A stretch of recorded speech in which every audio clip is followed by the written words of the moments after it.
Hello.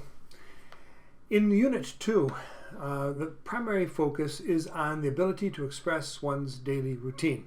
Unit 1 focused on just the ability to present yourself, talking about what your name is, how you're feeling, your age, talk about your family, whether you work or go to school. The 60 most common verbs were focused on the ability to just present yourself to others, talk about the details of your life.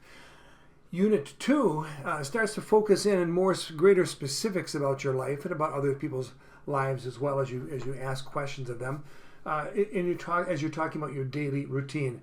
And very precisely, in Unit 2, we'll be talking not just about the activities we do in a day, but our schedule, you might say. What time we do such and such a thing. And so let me just give you an example as to what the end goal is for your studies in Unit 2. I'll give you a brief presentation of my own daily and weekly routine, and then we'll get into the nuts and bolts of how you can do the same. All right, so here we go. Alors, je m'appelle Steve Nesbitt et du lundi au... Bon, normalement, je dirais du lundi au vendredi, mais vraiment, le samedi n'est pas très différent non plus. Donc, du lundi au samedi, hein, je me réveille à 5 heures, je me lève, je mets une robe de chambre et puis je descends les escaliers. D'abord, je m'assieds dans la salle de séjour, dans le living, hein, ou le salon. Et dans le salon, je lis un peu et puis je lis des articles à l'internet avec mon ordinateur. Puis j'entre dans mon bureau et je planifie la journée un tout petit peu. Après, je vais à la cuisine. Ma femme se réveille, elle descend les escaliers, elle entre dans la cuisine. Et à peu près à 6 heures, à 6 heures, nous préparons notre petit déjeuner. Après le petit déjeuner, vers 6h30, je vais donc à la salle de bain et je prends un bain plutôt, ou bien je prends une douche. En vérité, je n'aime pas les douches, donc je prends un bain presque inévitablement. Et puis après avoir pris mon bain, et ça c'est vers 7 heures à peu près, à 7 heures, hein, je me peigne, je me brosse les dents. Je me mets de la mousse à raser et je me rase. Et puis, est-ce qu'il y a autre chose? Je m'habille. Voilà. Je m'habille pour la journée. À 7h30 à peu près, je sors de la maison avec ma chienne et nous allons au poulailler et je donne à manger aux poules. Boc, boc, boc. Et puis, je donne aussi à manger aux chiens et aux chats. En fait, c'est une chienne, mais je vais dire au chien pour simplifier les choses. Et puis, vers 8 heures à peu près, je commence ma journée de travail. Je vais à mon bureau et à 8 heures, je commence à travailler. Je fais des vidéos, je crée des leçons du Ulat, je réponds aux courriers, à la correspondance que je reçois. Et puis, à midi à peu près, j'arrête de travailler. À midi, je termine mon travail pour le matin. Et à midi, je prends le déjeuner avec ma femme. Après le déjeuner, je suis fatigué, alors je me repose un peu. Je lis normalement à ma femme et puis peut-être que je fais la sieste, je dors un peu. Vers 2 heures de l'après-midi, vers 14 heures. 14 heures, c'est quoi 14 hein? Vers 14 heures... je retourne à mon bureau et je recommence à travailler jusqu'à 16 heures, c'est-à-dire 4 heures de l'après-midi. Et puis, après cela, je sors de la maison et de 16 heures à 18 heures, ça veut dire de 4 heures de l'après-midi à 6 heures, je travaille dans le potager, ou bien je tond la pelouse, ou pendant cette époque de l'année, je chasse la neige, et je ne sais pas, je nettoie la maison un tout petit peu, j'aide ma femme à laver la vaisselle. Et puis nous dînons à 6 heures du soir, nous dînons à 18 heures. Après le dîner, je lave la vaisselle avec ma femme. Et puis à À 19 heures, je m'assois dans le salon avec ma femme et nous regardons une vidéo, normalement. Et puis finalement, je me couche à 21 heures à peu près, à 9 heures du soir. Voilà, ça c'est ma routine quotidienne du lundi au samedi. Le dimanche, c'est différent. Le dimanche, je ne travaille pas. Je me repose, je vais à l'église à 9h30. Et puis, ah oui, après le dîner, nous nous réunissons avec des amis. Hein, et puis nous dînons avec des amis parfois. Et nous conversons, nous parlons avec nos amis. Et finalement, je me couche à 21 heures, à 9 heures du soir. Okay, that's what you're aiming at. There's some new vocabulary in there possibly, but really for the most part, the most important vocabulary you will already have acquired in order to give a similar presentation of your daily routine. It's really just the ability to tell time that you probably need to sharpen up a little bit in order to do what I just did, okay? Well, before we get around to talking about the new verbs learned dealing with one's daily routine, let's take a look at lesson 2.14. And in 2.14, here you see a big green arrow. And this big green arrow is dealing with the concept of purpose. We do this in order for this to happen. The idea of in order to, or for the purpose of, is what this is going to express, this arrow right here. And in French, that idea is expressed by the preposition pour, okay, pour. So for example, here we say, he needs a bicycle to, or for the purpose of, or in order to.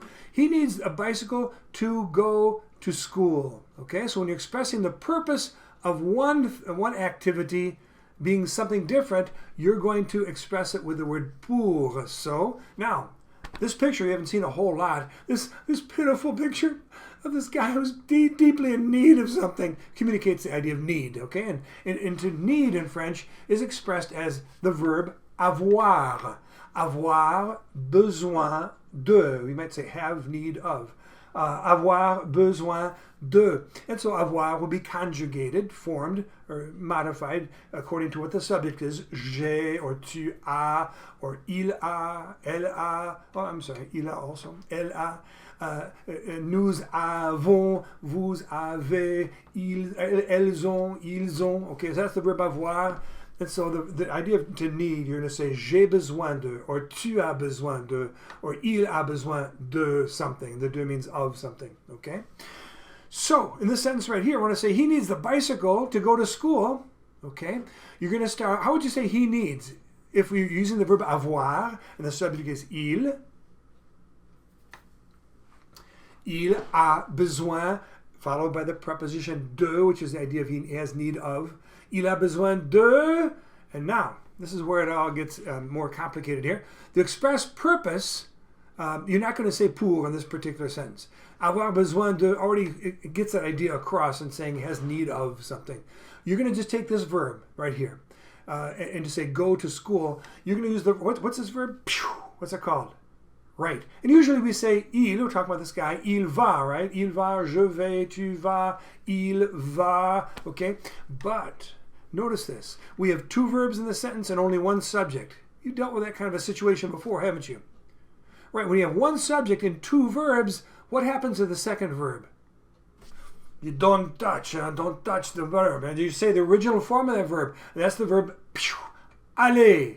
Don't change it to ve or va or allons or whatever. It's aller, aller, okay? Now, one exception, when you do have two verbs and only one subject, but two verbs, and you change both of them. It's when they're separated by the word and, right? Et. Like, il a besoin d'un vélo et il va à l'école, for example, okay? But that's not the case here. And so the second verb, we're not going to change it in any way. We're going to say the whole long thing called the infinitive. So, il a besoin du vélo, which means of the bicycle. Il a besoin du vélo. Oh, excuse me. I said that. I told you earlier we're not going to use pour. We are going to use pour. Okay? I was skipping the... that's a long story. But anyway.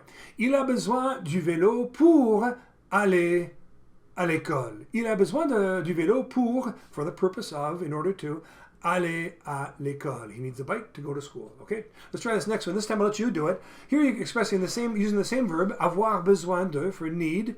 You need the computer for the purpose of, or to, in order to study the Ulat. Okay, this is the computer specifically. So go ahead and try it. Remember using the verb avoir, to need. Vous avez besoin de l'ordinateur pour, okay, pour étudier avec le Ulat, ou étudier le Ulat, ou étudier le français avec le Ulat. Different possible ways you could render that statement, I suppose. Okay, let's try this one right here. I need food to prepare dinner. Without food, how am I going to make the meal? Okay, so the food is la nourriture. In fact, it's going to be de la nourriture. How would you say this? Use avoir with je as the subject. Okay, j'ai besoin de la nourriture pour, for the purpose of, in order to, showing the purpose, pour, and now the second verb, don't touch it, préparer, voilà. J'ai besoin de la nourriture pour préparer le dîner. J'ai besoin de la nourriture pour préparer. So that's the focus in lesson 2.4, this particular section. It's how to express purpose. Think of why would one learn French, for example? I have no idea. No. Give me a serious answer. Why would you learn French? Why do you need to learn French? I'm waiting. Yeah. J'ai besoin d'apprendre le français pour aller en France, or pour habiter en France, or pour travailler en France, or pour parler avec les Français. They speak with the French folks, okay? So that's just a good example of this purpose kind of a statement. Let's go on to the second main topic, and I seem to have the wrong section here. Let me go down a little farther. Here it is. Okay. In this section right here, we're dealing with articles, the words a, and, some, and the, definite and indefinite articles, and with adjectives of quantity. For example, many, few, a lot of, or the majority, or most, okay? So that's what we're focusing on right here. The challenge in working with these different articles and adjectives is that they're going to change their form. Depending upon the noun that follows them, whether it's a boy or a girl or a man or a woman or a thing, like a book or a car, these words that describe, that accompany, that modify that noun, that thing, or that person, they're going to change to match what it is they're describing, okay? That doesn't happen with English, thankfully. We don't say the boy, but some different word for the girl. We say the boy, the girl, the car, the house. The never changes, does it, thankfully? Okay? But in French, the word, as you already have perceived this, you've learned this by now, the word the is expressed with le, or la, or before a vowel sound, L apostrophe. Well, the spelling is L apostrophe, but it's L, okay?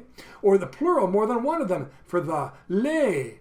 So there are 4 different forms that the word the can take, and that's the same with other of these words we're going to be dealing with as well, and that's the great challenge which you must confront.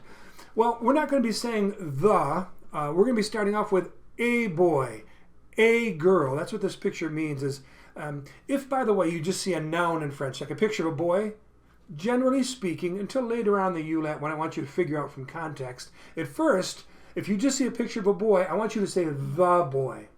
All right. If you see a picture of like this, followed by a picture of a boy, that would be a boy, or one boy. That is a single a boy. Okay, and that's what we're dealing with right here. So rather than saying the boy, I want to say a boy. Now the word for a, or a in English, is it's going to be the same as the number 1 initially, anyway, which is it's like being punched in the stomach. Okay? As you know by now, it's un garçon. But when you say a girl, how does the word a change, or a girl? The sound how does it change in French? You don't say un fille. Do you know by now? Yeah, it's une fille. So un describes a masculine noun une describes or precedes a feminine noun. Now when I say feminine, doesn't mean necessarily a girl or a woman, or any kind of female, like an animal of some kind. It can also be describing a thing, like you know, a voiture. We say for voiture, we say la voiture. When we talk about a car, la indicates that we're talking about a feminine noun. And so when I want to say a car, I'm not going to say un voiture. I will say une voiture, because voiture is feminine. But if I'm talking about a book, I will say un livre, not une livre, because livre is a masculine word. How do I know it's masculine? Because when you learn le livre, don't you? You didn't learn la livre, which by the way means something different. It's le livre, and so we say un livre. Therefore, here we start off with un livre, un garçon, une fille. Now, here, this picture here means some. I have no idea the quantity. Could be 5, could be 6, could be 2, could be 8. I don't really care even. I just want to say some. Now, there are 2 ways in French to say some. One is the word de, and the other is the word quelque. And fortunately, these 2 are invariable. They don't change as far as whether they're preceding a masculine noun, a feminine noun. They will always be de or quelque, thankfully. All right? And so, how would you say some boys? It would be des garçons or quelques garçons. Some girls? Des filles or quelques filles. And generally speaking, those words are synonymous, and therefore you hear me give you both answers in French. I give you an option of either one or the other. Okay, moving on now. Now we're going to talk about man, all right? Now, un homme, if I say un homme, am I talking about a specific man or just some unknown man? Yeah, just some generic unknown man is un homme. But if I want to say the man, the specific man, what's that? That's the way this is the form in which you originally learn these nouns. Yeah, it's l'homme. All right. It would be normally le homme being masculine. We'd use the masculine way to say the le homme. But before a vowel sound that begins this word see, my mouth is open. It's a vowel sound. I say l'homme. Okay, you know that by now. L'homme. How would you say the woman? Yeah, the feminine way to say the is la, and so la femme, okay? Now, here we're trying to get the idea of a specific man. He's the man who's in this hallway. The word for hallway you dealt with in Unit 1, if you don't remember, it's le couloir. Le couloir. It's for in the hallway, dans le couloir, okay? So how would you say the man in the hallway? Right, l'homme dans le couloir. We're pointing some specific guy out. Okay, l'homme dans le couloir. Or how about the woman in the hallway? La femme dans le couloir. I wouldn't say une femme dans le couloir, because then I'm not talking about a specific one who's located in that hallway. I'm speaking about some woman in general. And so I want to use la femme, the specific woman. La femme dans le couloir est ma mère, par exemple. Okay. Now I'm going to say the men in the car. What's the plural way to say the before any noun, masculine or feminine? Les. So the men in the car. Les hommes dans la voiture. Now you don't really say les hommes. Les, when you see it in written form, you'll learn, and you've probably heard this enough times now that you know this, but it's les ends in the letter S. And starting with a vowel sound, that S at the end, this is something we dealt with when we started reading earlier this unit, right? You have the liaison, where you couldn't connect the last letter, which normally is not mispronounced, which normally is silent at the end of a word, but becomes pronounced when it's followed by a vowel sound. We say les hommes. Les hommes dans la voiture. How about this one right here? How about the women in the bus? Yeah, les femmes dans le bus. Les femmes dans le bus. And by the way, this just gives you a chance for me to point out, you know, when I put pictures in the Ulat, I don't put one picture for every word. I couldn't, because the lines would be too long. There'd be too many pictures that would stretch on over 2 lines, 3 lines even. And so I just put the minimum necessary images to give you the idea of the content you want to express in your statement. And not only that, but sentence, you see 2 pictures, or 3, in this case 2 pictures, there can be more than one way, or more than one idea to convey based upon those 2 pictures. For example, in English, how would you say this? What you just said, les femmes dans le bus. How could you say that in English? Yeah, I heard some of you, no I didn't. Some of you said the women on the bus. Some of you said the women in the bus. Is it in or is it on? It's both, isn't it? It could be either one. So be aware that sometimes when I give you an answer in the Ulat and you say something slightly different, you aren't necessarily wrong. There could be multiple ways in which multiple ideas to convey from 2 pictures or 3 pictures, for example. All right? See if that helps you a little bit when later on I don't say exactly what you say. All right, now this picture right here, these pictures in general right here, all of these, which have the world, the globe there, maybe it's not real clear what I'm trying to get across there, and so let me explain to you. There's a generic use of nouns, okay? Generic means general. I'm not talking about the boys in the car, or the boys in the hallway, or the boys on my team, some specific guys. I'm talking about boys in general. All the boys in the world, for example. Boys, I'll try and come up with some statement that doesn't offend someone, which is an impossibility nowadays. But I'll try anyway. I'll say, boys like pizza. Okay, for those of you anti-pizza people, I apologize. But in any case, boys like pizza is a general statement, generally probably pretty true, okay? In English, notice I say boys. I don't say the boys, I say boys, because I'm talking about boys in general, throughout the whole world. In that case, that would be, in French, it would be, les garçons aiment la pizza. Notice how I said the boys. Now, am I talking about some specific boys located right over there? No. In French, when you're using a noun in its generic sense, boys in general, girls in general, women in general, men in general, you will precede the word for man, woman, whatever, or it could be a noun. It could be a noun like old houses, houses are drafty, okay? I don't say the old houses. Well, in French, you'd have to say the idea of the word the to get across the houses in general, okay? So it's not just for people, it's for nouns too, things too. But in any case, here for talking about girls in general, I'd say les filles. So for example, girls are nice. Okay, I hope that doesn't offend anyone. But les filles sont gentilles. Les filles sont gentilles. Men like sports. Les hommes aiment le sport. Or women cook better than I do. Les femmes savent cuisiner mieux que moi. Okay, I'm saying the boys, the girls, the men, the women, but it's not because I'm speaking about some specific ones. In French, that's just how you speak when you're talking about in general. Men in general, boys in general, girls in general, houses in general, whatever the noun happens to be. Okay, now, this gesture is peu. You've probably seen it before. I talk about beaucoup, and the opposite of beaucoup is peu. Okay, like je regarde peu de télé. I watch, very little television, for example. Peu, followed by the preposition de, means few. Okay, now this relationship here, I'm not sure if you can see the picture well enough, but here you see a man in the family tree. There's his son down there. The relationship of man to his son is, of course, the man who's circled there. The man is a father.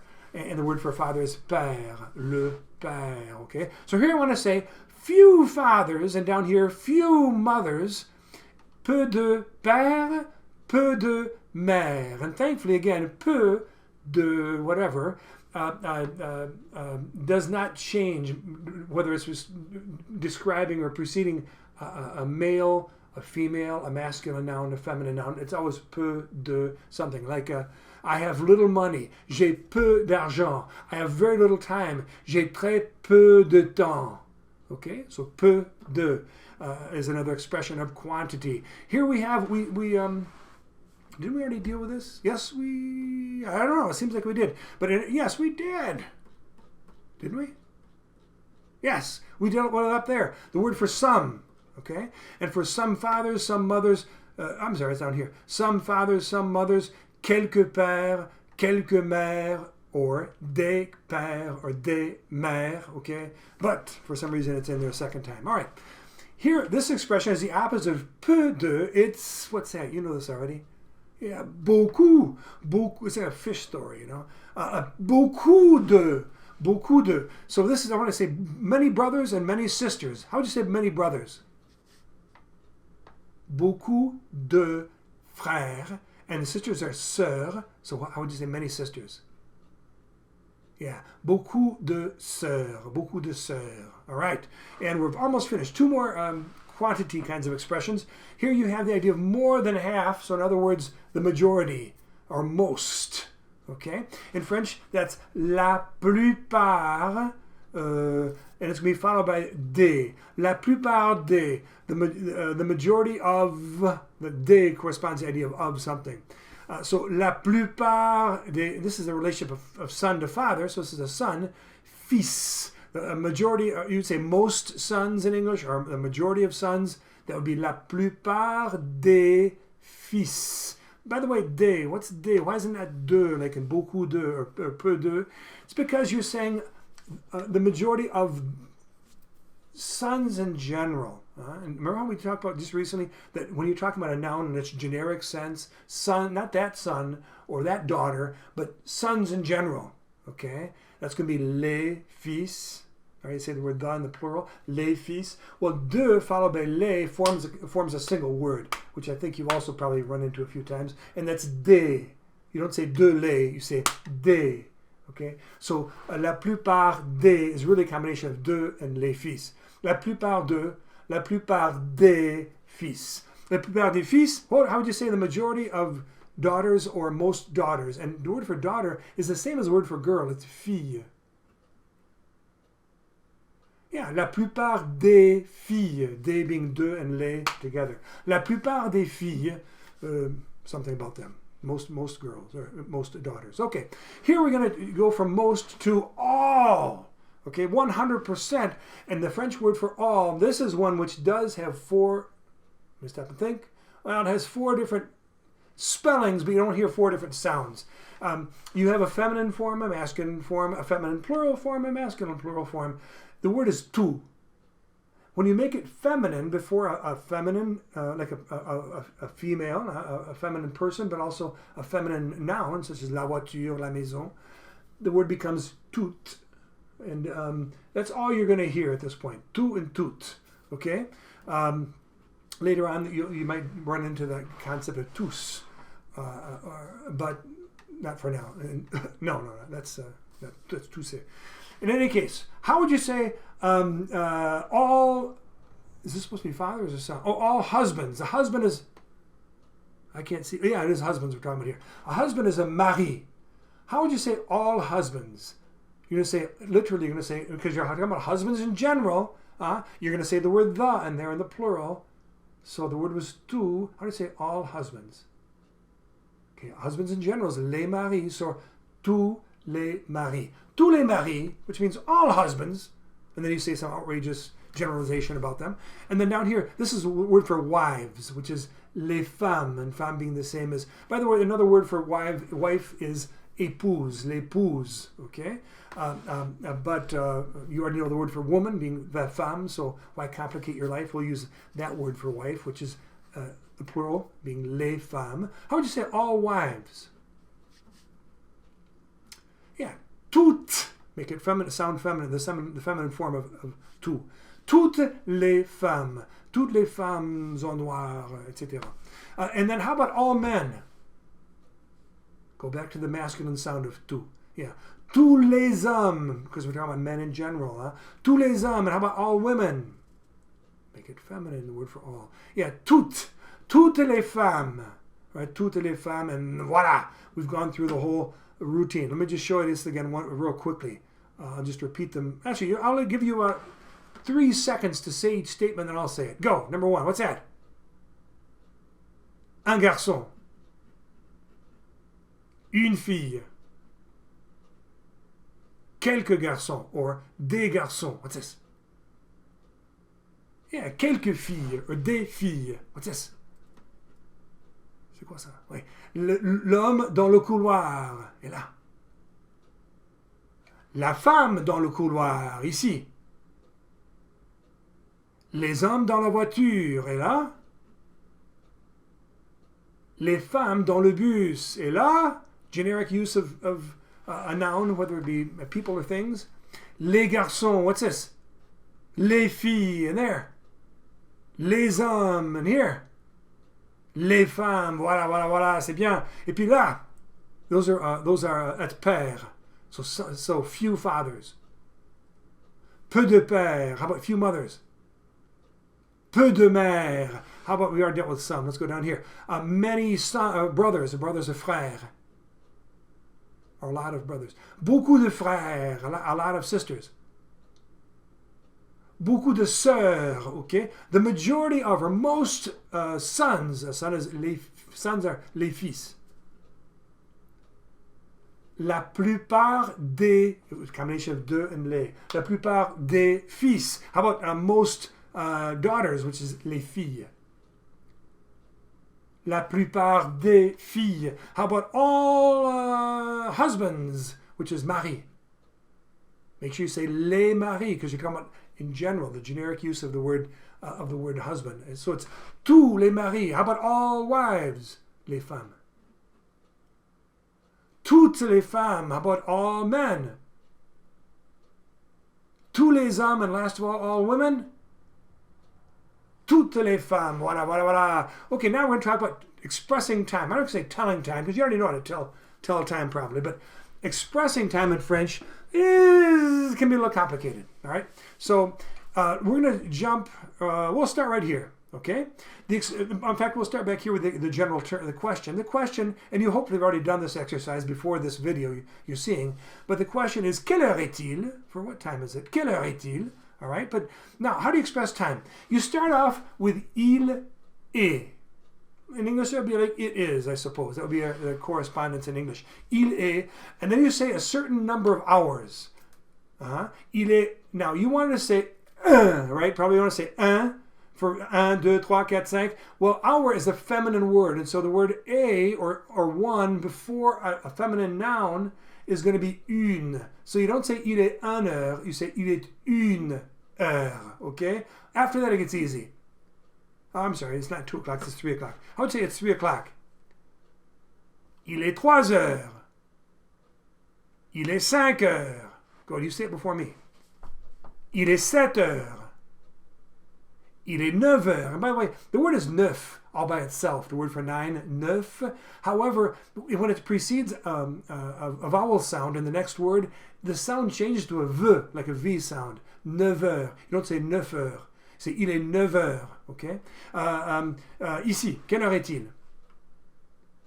Il est 11 heures. Now, here we get to 12. You can say il est 12 heures, but there is a word, and hopefully you've learned it already, you've done this exercise. The word for midday or noon is midi. Il est midi. Okay? Il est midi. Donc là, il est 2 heures, il est 4 heures, il est 6 heures.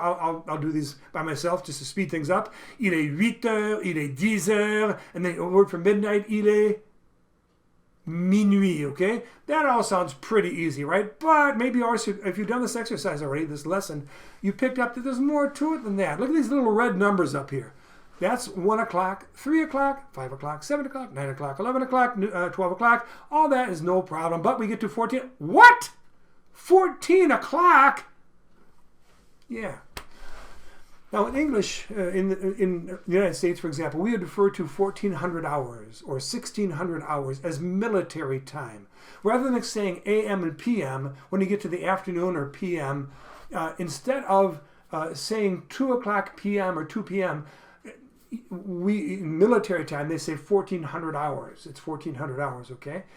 Now, in France, not just is that used, I suppose, in a military context, I suppose it is, but it's certainly used like on schedules. I used to take the train every day to work in France, and you look at the schedule up there, it would say, Le train en provenance de Lille et à destination de Saint-Amand-les-Eaux va partir à... It'll tell what time it's going to leave. It'll say it's going to leave at 14:59. 14:59. What's that? Oh, it's 2:59 in the p.m. on the afternoon, okay? So on schedules, you'll see things written, but the fact of the matter is, it's not just schedules. People talk like that. People actually talk like that. What do you think they're doing?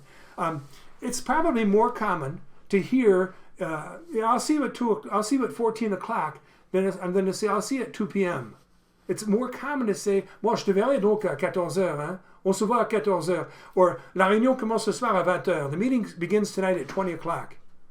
They actually talk like that. And so we got to unfortunately learn to do that too, to understand that too, right?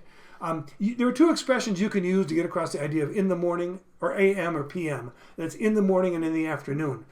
If I talk about 7 o'clock, like we're going to leave at 7 o'clock, you don't know if I mean 7 a.m. or 7 p.m. if you're totally out of it. You have no idea what the context of my conversation. And so we can say, nous allons partir à 7 heures du matin. Du matin means in the morning. 7 heures du matin, 7 o'clock in the morning. 7 o'clock in the evening would be 7 heures du soir. Du soir, in the evening. And in the afternoon would be like 2 o'clock in the afternoon. 2 heures de l'après-midi. De l'après-midi is in the afternoon, okay? So that can be said, but if you want to just be more succinct, speak in a more rapid, concise fashion, you will use, and the French actually do, military, what we call military time. So the train will leave at 2 o'clock this afternoon. Le train va partir à 14 heures. The train will leave at 14 o'clock. That's the way they talk, okay? So you've got to get accustomed to it. So let's take a look down here at, what happens when you have a certain amount of minutes after the hour? You're not saying it's exactly 7 o'clock, 9 o'clock, 11 o'clock, but it's 7:05.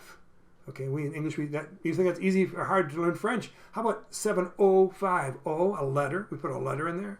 In any case, English isn't a breeze either. 7:05, what you do is when the minute hand is past the 12, a certain amount of minutes after the hour, you express this idea with the word et for and then the number of minutes. So, this would be, il est 7 heures. No, I'm sorry. That's totally wrong. Would you please, I'm not going to edit that out. It takes too long. Would you please ignore my foolishness and stupidity? I was speaking Spanish right there. In French, you simply say the hour and then the number of minutes. You don't put the word and in there. Don't you ever put the word and in there. Don't tell anybody I told you to, in fact. Il est 7h05. Il est 7h05. D'accord? Okay?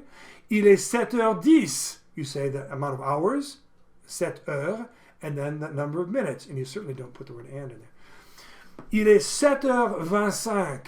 Okay? So all that hopefully is pretty clear, right? Just like saying 7:05, 7:10, 7:25. However, there are two expressions which are commonly used to, I don't know if it makes it simpler or not, but it's just the way it is.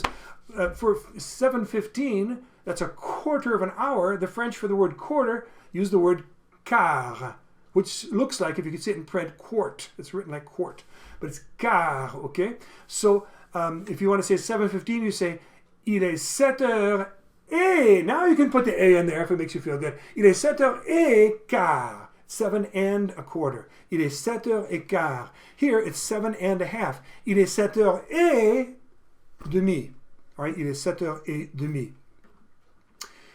Il est 8h10, il est 8h15, il est 8h20, il est 8h30. And you can, by the way, if you want to say the numbers instead of saying the 15 and the 30 for a quarter after and half past, you can say il est 7h15 and il est 7h30. That can be said as well, okay? So down here, this could be either il est 8h30, which is 8 hours and a half, 8h30, or il est 8h30. It can be said either way, okay? Now, you can, and I said you can just say 8:30, right? 8h30. You can say 8:50 too. Il est 8h50. 8h50, okay? However, there's another way you need to understand, because you'll hear people say it. When the minute hand gets past the 6, so now you're talking about amount of minutes to the next hour. In French, what you'll say, you'll go to the next hour, like 8, this is 8:50 here in this picture. 8:50 right here, in case you've lost my cursor. There it is. 8:50, okay? You would say, it's 9 o'clock. You know it's not. Well, just settle down. All right, we're getting there. It's 9 o'clock minus 10 minutes. It's not quite there yet. You say, il est 9 heures. It's not 9 o'clock. Just settle down. It's 9 o'clock. I'm getting there. Il est 9 heures moins, which means minus. Moins. moins. Il est 9h moins, how many minutes? 10. Il est 9h moins 10. And so you can either say, il est 8h50, or il est 9h, going to the next hour, moins 10. Vous pigez? Vous comprenez, hein? You understand? All right, let's try this next one here. It's 5 minutes. Let me hear you say the two different ways for it's 5 minutes to 9 or it's 8:55. Go. Je vous écoute. Yeah, you would say for it's 8:55, il est 8h55, just like in English. Or it's 5 minutes to 9. Say it's 9 o'clock. No, it's not. Yes, just settle down. It is going to be 9 o'clock. All right, so say it's 9 o'clock. Il est 9h. Minus 5. Moins 5, which means 5 minutes to 9. All right, d'accord. Okay, il est 9h moins 5. And I think that's almost everything. But here's where the problem, the challenge comes in, is that notice all of these starting right. Oh, this one right here. I guess we're starting right here. See the moon right there in that picture? And so it's 9:05 p.m. in the afternoon, or in the evening, excuse me. The French more commonly will say it's 21:05. So how would you tell time? Not saying il est 9h05 du soir. How would you, using military time, express the idea that it's 9:05? Got to get out with a calculator. Feel free to get your calculator out and figure it, or scratch piece of paper to. If you haven't figured this out, you take the 12 hours of the morning, all right? 12. To that, you add the 9 hours of the afternoon to get to 9 p.m., and you've got 12 plus 9, which equals? I don't know, je n'aime pas les maths. Yeah, I do. Il est 21 heures. Il est 21h05. N'est-ce pas? Oui, 5. Il est 21h05. It's 21 hours, 5 minutes. Notice I said again, 21 heures, because hours are a feminine word. The word becomes une. Bon, I'm losing my voice. We've got to hurry here. How would you say it's 9:15 p.m.? Il est 9h15 du soir, which means in the evening. You can also say il est 9h15 du soir, or il est 9h15. Well, no, forget that. Il est 9h15 du soir, or il est 21h15. It's 21:15. OK, d'accord. Ça suffit pour ce sujet-là. Hein? Obviously, getting to express yourself in military time, or what we call military time, and understanding when other people are speaking to you, it's a challenge. That'll take a little while getting used to. Okay. Last of all, now, this is putting it all together. We're going to take the verbs that express one's daily routine. We're going to conjugate them, give them a subject, and then we're going to add some time to the statement in order to make a comment about our specific time of something in our daily routine.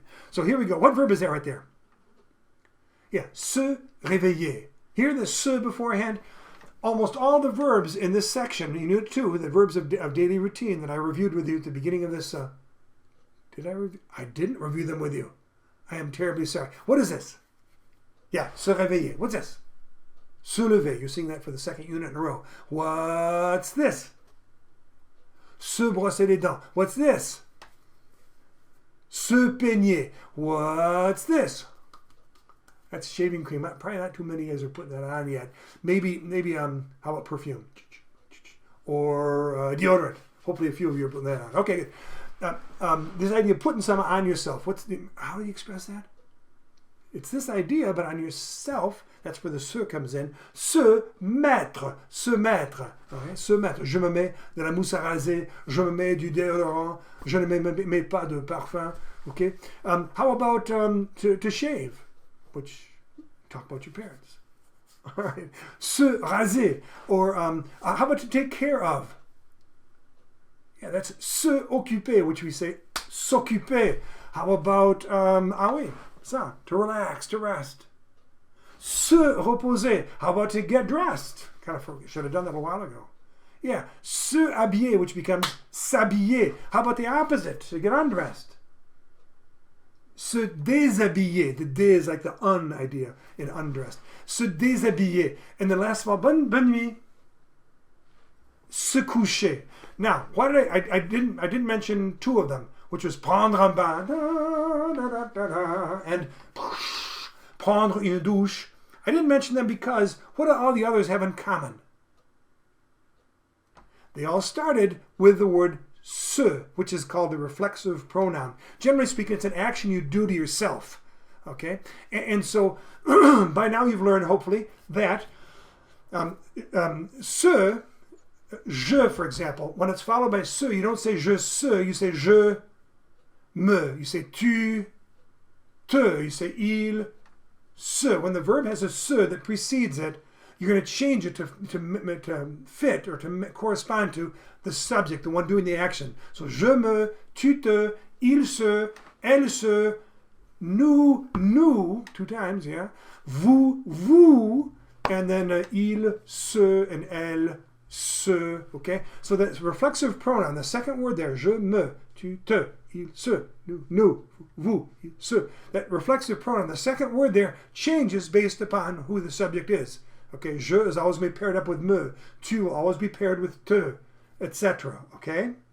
So that being the case, how would you say, this is the verb se réveiller. How would you say this idea of se réveiller, if I wake up?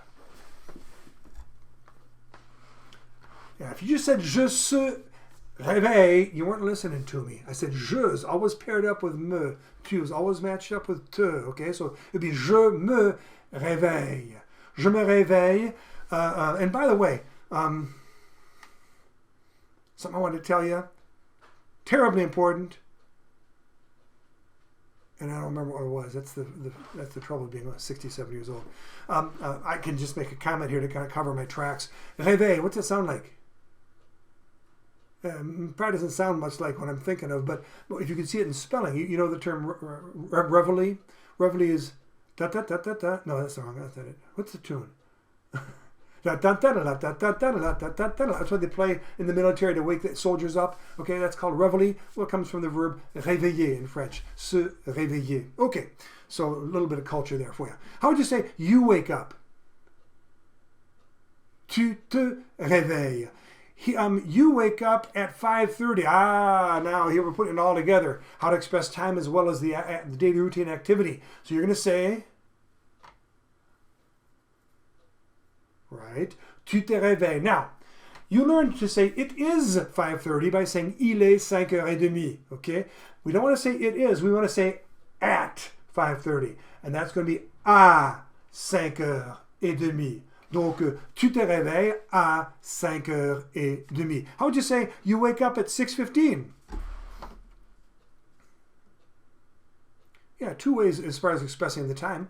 Tu te réveilles à 6h15 or 6h15. D'accord? Okay, c'est bien, c'est bien, c'est bien. Let's try another example here. Here's the verb, skip it because it's not a reflexive verb. Let's go to a reflexive one with se in it. Here, s'habiller, s'habiller, okay? S'habiller is really the combination of se and habiller. And that's what I wanted to tell you. That's what I wanted to tell you. Okay, it eventually comes back. Se réveiller. What if I drop the word se? What if I just said réveiller? What would that mean? Instead of saying je me réveille, I just said je réveille. What would that mean? It means I'm waking somebody else up. You see, the se has the idea of oneself. You're doing an action to yourself, or I'm doing an action to myself. Okay. If you take the se or the me or the te or the nous and the vous out of the sentence and you just say je réveille, tu réveilles, il réveille, vous, nous réveillons, vous réveillez, that means to wake up, but not yourself. It's you waking somebody else up. Je réveille le bébé, which you would never want to do, but je réveille le bébé. All right. How is this right here? This is s'habiller. So if you took the se off of it, what are you doing? Yeah, you're dressing somebody else, like a mother dressing her child, for example. Elle habille son petit enfant. She dresses her little child, okay? So, now, but we are going to do it for the idea of dressing oneself. So, this is s'habiller. How would you say you guys get dressed? Or in other words, you dress yourselves. You get dressed. Is it going to be vous me réveillez? Vous m'habillez, or vous t'habillez, or vous s'habillez, or vous nous habillez, or vous vous habillez, or vous s'habillez? What's it going to be? Yeah, vous is always, when we have a reflexive verb, a verb with se in it, vous is always paired with vous. Je is always matched with me, tu with te, il with se, nous with nous, vous with vous, il with il plural, with se, okay? So you're going to say vous vous réveillez. Now let's try this one. How about you get dressed familiarly using tu? What would that be? Tu te réveilles, okay? Tu te réveilles, right? Tu and tu are always paired together. If I drop the tu, or the tu, if I drop the tu, I just say tu habilles. Did I say réveiller again? I'm sorry if I did. It's tu t'habilles, okay? Now if I drop the tu and I just said tu habilles, what does that convey? What idea is that? You're doing the action to somebody else. You're not doing it to yourself. You're not dressing yourself. You're dressing your child, for example. Tu t'habilles, or you're dressing a baby or something like that. All right. How would you say you get dressed at 8 o'clock? Now you're dressing yourself. You get dressed at 8 o'clock. 2 more sentences and we're done. Okay. Tu t'habilles à 8 heures. Tu t'habilles à 8 heures. Now, last statement. Let's assume that you work the night shift. And this is not 8 o'clock a.m., but actually 8 o'clock p.m. How would you say you get dressed at 8 p.m. to go milk cows or something like that? I used to do that. Right. Tu t'habilles, not tu m'habilles, that means you dress me. Not tu s'habille means you dress himself or herself. It's tu and tu, always matched together. Tu t'habilles à, now what did you say? Yeah, 20 heures, 20 o'clock. You did it. Tu t'habilles à 20 heures means 8 o'clock at night. Tu t'habilles à 20 heures. You could say tu t'habilles à 8 heures du soir in the evening, and that would convey the same idea, but why not just say 20 heures? It's quicker. Okay. Now, remember the talk I gave at the beginning of this video? I told about my daily routine from Monday through Saturday, and then I told about how Sunday is different. You, when this video finishes in just a moment, turn to the person next to you and tell them Monday through Friday or Monday through whatever for you, and Monday through Friday, du lundi au vendredi. All right? Tell them what your daily routine is and throw some times in there. I wake up at 6, I get dressed at 6:15, I have breakfast at 6:30. Tell them your daily routine. Maybe it's your mother, your father in the house there. Maybe it's your dog. It's even better with your dog is he doesn't understand you, and so he appreciates just being spoken to, and he probably will not be very critical. But try and tell your daily routine to somebody at this point, and as for me, I will see you again in another week or two. Bon, au revoir.